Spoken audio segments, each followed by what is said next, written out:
I recently had an experience that completely upended my expectations and left me with a truly conflicted heart.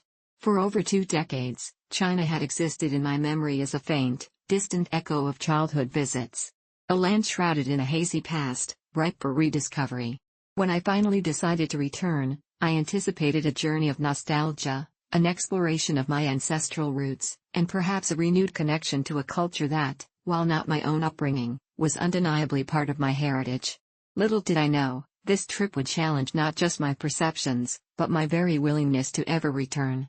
So, if you're ready for a story that delves into both beauty and profound frustration, then settle in, and while you're at it, don't forget to like, subscribe, and comment for more Reddit stories. My journey began with a genuine sense of wonder. Stepping off the plane, I braced myself for the infamous smog I remembered, the kind that used to cling to every breath. Instead, I found a sky that, while not pristine, was remarkably clearer. It wasn't the suffocating blanket of gray I'd anticipated. This was just the first hint of the incredible transformation China had undergone. The development was nothing short of breathtaking. High-speed bullet trains whisked across the landscape, smooth and silent, a testament to engineering prowess. Even the public toilets, a source of dread in many travel stories, were surprisingly clean, a small but significant comfort. And the natural beauty, oh, the natural beauty. I caught glimpses of lush public parks and majestic mountains, promising verdant escapes that truly stirred my soul. More than the infrastructure, it was some of the people I met who truly warmed my heart. Despite my limited Mandarin, I had genuinely lovely interactions with complete strangers. Just imagine, on my very last day, craving one more taste of a specific cafe's coffee before my flight, I arrived to find it still half an hour from opening. Yet, seeing my eager face, the owner, without a word, unlocked the door, waved me in, and brewed that final, perfect cup just for me. It was a moment of pure, unadulterated human kindness, a connection forged across language barriers, and it left me with a profound sense of gratitude. These moments, these small pockets of warmth, fueled my initial optimism, making me believe that despite the differences, a deep, positive experience was within reach. However, as the week wore on, a different, more pervasive reality began to surface, one that slowly, then rapidly, overshadowed all the beauty and kindness.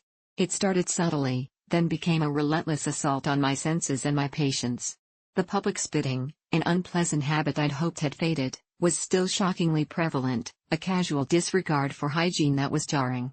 Then came the pushing, the cutting of cues, not just an occasional mishap, but a persistent, almost aggressive lack of apology or care when people would shove past you, as if you were merely an inanimate object in their path. The smoking, oh, the constant, incessant smoking.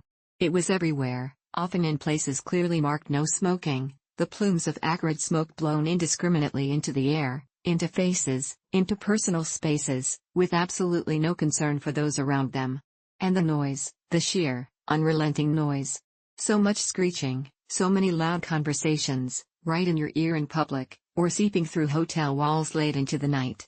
It felt like a constant, high-pitched hum of disregard, a collective unwillingness to consider the comfort or peace of others. This wasn't just my imagination, it was exactly the same type of behavior I'd observed from some Chinese tourists abroad, the same rude pushing at immigration queues, the same loud, oblivious presence in quiet spaces. It felt like a fundamental cultural difference in the concept of shared public space, one that I, despite my heritage, found incredibly difficult to navigate. But beyond these social frustrations, there was an insidious, pervasive element that created a deep, mental fatigue, the constant intrusiveness of the system itself. Electronic voices blared instructions and advertisements everywhere, a cacophony of digital commands that never truly faded into the background. Every interaction seemed to require a specific app, often with cluttered, counterintuitive interfaces that became mandatory gateways to basic services. And the passport checks, the endless, relentless passport checks. You couldn't just casually stroll onto a train. Every single journey, every movement of significant distance, demanded the presentation and scanning of your passport, a constant reminder of being observed, tracked, and verified. It stripped away any sense of spontaneity, any feeling of simply being in a place, replacing it with a constant, low-level hum of administrative burden.